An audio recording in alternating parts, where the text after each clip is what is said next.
वारीपासून समाधान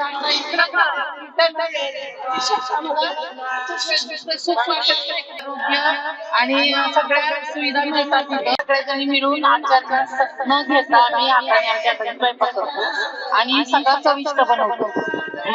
मसाले वगैरे सगळे हाताने. जगद्गुरु तुकाराम महाराज यांचा पालखी सोहळा वरुंड येथील मुक्काम आटपून बारामतीच्या दिशेने प्रस्थान झालेला आहे. याच वाटेवर आज रोटी गावामध्ये हा पालखी सोहळा न्यारीसाठी विसावलेला आहे. आपण या ठिकाणी पाहू शकता, या ठिकाणी महिला स्वयंपाकरूपी सेवा करत आहेत. या ठिकाणी भाकरी टाकण्याचे काम सुरू आहे. मात्र भाकरी टाकत असतानाच या ठिकाणी ओव्याच्या माध्यमातून देखील ओव्याचा सूर हा या परिसरामध्ये घुमू लागला आहे. ओव्याच्या माध्यमातून गात या ठिकाणी भाकरी टाकण्याचे काम सुरू आहे. गेली अनेक वर्षापासून या महिला या दिंडीमध्ये सहभागी होत असून या महिला देहू ते पंढरपूर अशी पायी वारी करत आहेत.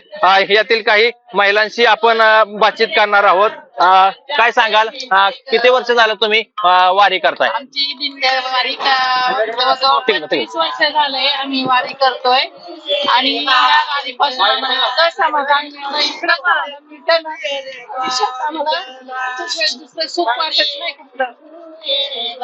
आणि आमच्या या वारीचं वैशिष्ट्य आम्हाला सगळं आणि आरोग्य आणि सगळ्या सुविधा मिळतात तिथं. आणि आम्ही स्वयंपाक सुद्धा नाही कुठं कोणाच्या हातात करायला देत नाही. आम्ही आमच्या हाताने स्वयंपाक करत असतो. आणि या वारीमध्ये दिंडीमध्ये आचार्य नाही, तुम्ही स्वतः स्वयंपाक बनवता तुमचा? आम्ही सगळेजणी मिळून आचार न घेता आम्ही हाताने आमच्या हाताने स्वयंपाक करतो आणि सगळं चविष्ट बनवतो.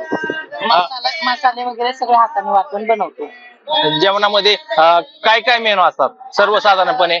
तुम्हाला माहित नसेल पण सगळ्या गावरान पद्धतीच्या स्वयंपाक बनवतो. मुलगे असतात ना त्या मुलग्याचे शिंगोळे बनवतो, पुरणपोळी बनवतो, मासवडी बनवतो, आम्ही अजून बटाटे वडे बनवतो, भजी, जे प्रकार आहेत सगळे आम्ही दिंडीमध्ये बनवत असतो. नक्कीच या ठिकाणी ओव्या गात स्वयंपाक केला जात आहे. मात्र या दिंडीमध्ये आचार्याच्या माध्यमातून स्वयंपाक न करता वारीमध्ये सहभागी झालेल्या सर्व महिला या दिंडीतील स्वयंपाक करत आहेत. महाराष्ट्रातील सर्व बातम्यांचे विश्वासार्ह व्यासपीठ,